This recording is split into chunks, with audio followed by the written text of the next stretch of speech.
اعوذ باللہ من الشیطان الرجیم بسم اللہ الرحمن الرحیم السلام علیکم ورحمۃ اللہ وبرکاتہ۔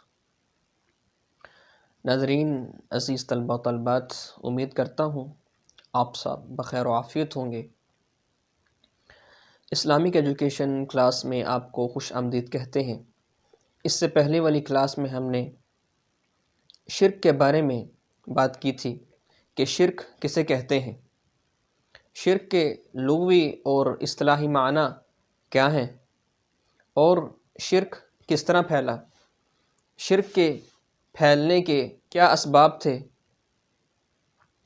تو آج ہم انشاءاللہ الرحمن اس سے آگے شرک کی مختلف اقسام پر بات کرنے والے ہیں۔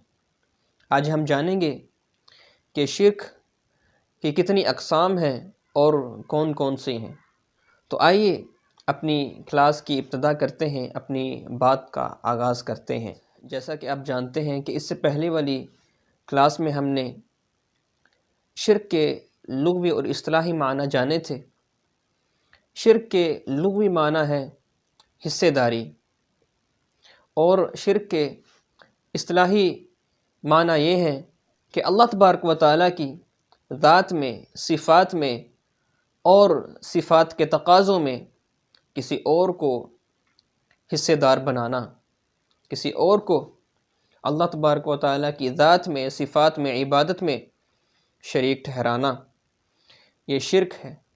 تو آج ہم انشاءاللہ شرک کی اقسام پر بات کرنے والے ہیں۔ شرک کی 3 اقسام ہیں۔ نمبر 1 ذات میں شرک، نمبر 2 صفات میں شرک، نمبر 3 صفات کے تقاضوں میں شرک۔ تو آج ہم شرک کی پہلی قسم پر بات کریں گے۔ ذات میں شرک کا کیا مفہوم ہے؟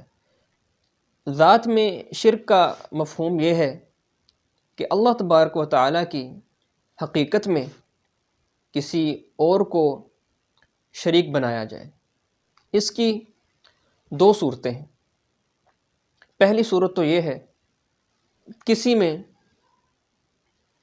وہ حقیقت مان لی جائے، وہی حقیقت مان کر اس کو اللہ تبارک و تعالیٰ کا شریک بنایا جائے، جو حقیقت اللہ تبارک و تعالیٰ کی حقیقت ہے۔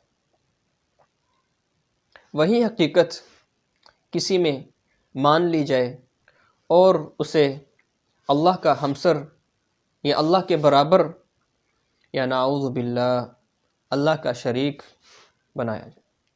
اور دوسری صورت یہ ہے کہ اللہ تبارک و تعالیٰ کو کسی کی اولاد سمجھنا، یا کسی کو اللہ تبارک و تعالیٰ کی اولاد سمجھنا، کسی کو اللہ کا بیٹا یا بیٹی قرار دینا، یا اللہ کو کسی کا بیٹا یا بیٹی قرار دینا،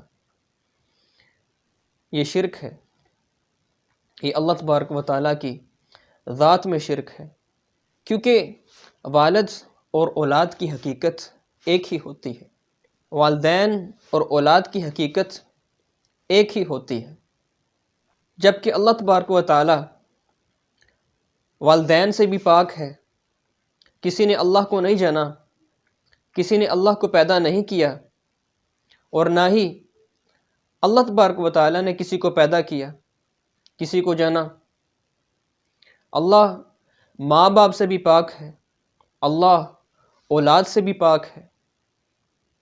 جیسا کہ اللہ تبارک و تعالیٰ فرماتا ہے قُلْ هُوَ اللَّهُ أَحَدٌ، اللہ ایک ہے، اللہ الصمد، اللہ بے نیاز ہے، لم یلد، نہ اس کی کوئی اولاد ہے، ولم یولد، نہ وہ کسی کی اولاد ہے، ولم یکن لہ کفوا احد، اور نہ کوئی اس کے برابر ہے۔